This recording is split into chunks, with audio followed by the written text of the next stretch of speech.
नमस्कार दोस्तों, आप सब कैसे हैं? आई होप आप लोग अच्छे होंगे। आज हम लोग देखेंगे भारत का इतिहास, मगध साम्राज्य का उत्कर्ष सभी परीक्षाओं के लिए महत्वपूर्ण है।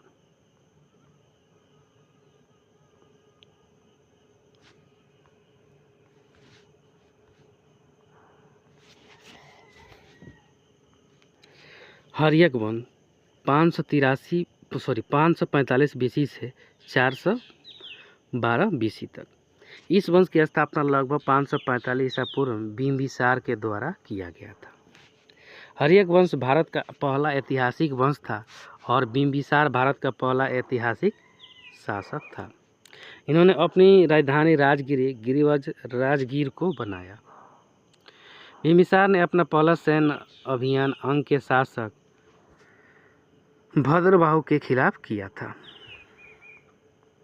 ब्रह्मदत्त के खिलाफ किया था। बिंबिसार के समकालीन अवंती के शासक चंद्रप्रघोत थे, जिन्हें दरबार में बिंबिसार ने अपना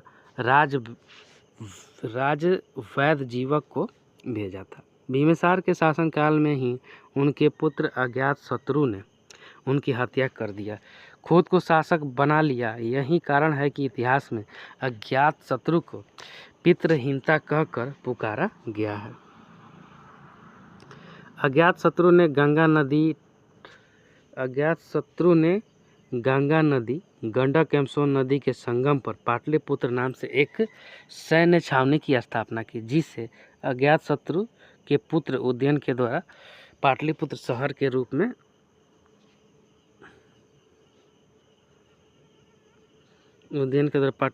रूप में विकसित किया गया।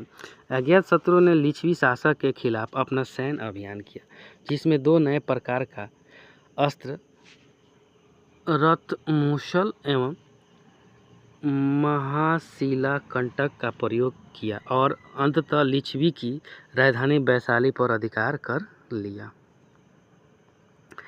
लिच्छवी अभियान से पहले अज्ञातशत्रु ने अपने एक मंत्री वसरकार को गुप्तचर बनाकर लिच्छवी भेजा था। अज्ञातशत्रु अपनी राजधानी राजगीर का किलेबंदी करवाया। अज्ञातशत्रु के शासनकाल में ही राजगीर में प्रथम बौद्ध संगति यानी सम्मेलन का आयोजन किया गया था।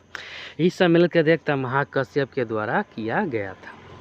अज्ञातशत्रु के पश्चात इस वंश का अगला शासक उदयन था। इन्होंने पाटलिपुत्र नगर की स्थापना की और अपनी राजधानी राजगीर से हस्तांतरित करके पाटलिपुत्र को बनाया था। इस वंश के अंतिम शासक नागदशक थे, जिसे शिशुनाग नामक व्यक्ति ने हत्या करके हर्यक वंश के स्थान पर एक नया वंश शिशुनाग वंश की स्थापना की थी। शिशुनाग वंश 412 बीसी से लेकर 344 बीसी तक। इस वंश के संस्थापक शिशुनाग थे। इन्होंने अपने शासनकाल में अवंती को अपने मगध साम्राज्य में मिला लिया। शिशुनाग ने अपनी राजधानी पाटलिपुत्र को ही बनाया। शिशुनाग के बाद इस वंश का अगला शासक कालाशोक बना। इन्होंने बज्जी संघ को पूरी तरह से जीतकर मगध साम्राज्य में मिला लिया। उसके बाद कालाशोक ने पाटलिपुत्र की अस्तित्व वैशाली को अपनी दूसरी राजधानी बनाया।